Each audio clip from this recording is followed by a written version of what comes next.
નકલી ઘીના ઉત્પાદન માટે એપીસેન્ટર સમાન ડીસામાં લાયસન્સ રદ થયા બાદ પણ થતું હતું શંકાસ્પદ ઘીનું ઉત્પાદન. ફૂડ એન્ડ ડ્રગ્સ વિભાગની ટીમે દરોડો પાડી 17,50,000નો માલ સીલ કરી રાજસ્થાન મોકલવા માટે તૈયાર થયેલા ઘીના નમૂના લઈ મોકલ્યા પરીક્ષણ અર્થે.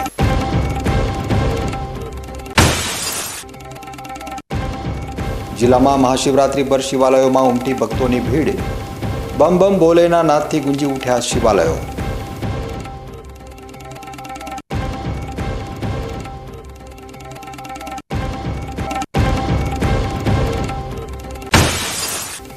₹1 લાખના પગારદાર પાલનપુર સ્ટેમ્પ ડ્યુટી નાયબ કલેક્ટર અને ઓફિસ સુપ્રિન્ટેન્ડન્ટ ₹3 લાખની લાંચ લેતા ઝડપાયા.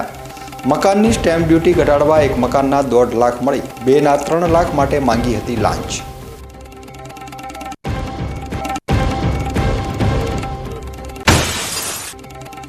લાખણીના જસરા ખાતે શરૂ થયેલો 7 દિવસીય અશ્વ મેળાનું થયું સમાપન. 7 દિવસના મેળામાં ભારતભરથી આવેલા અશ્વએ કર્યું શાનદાર પ્રદર્શન.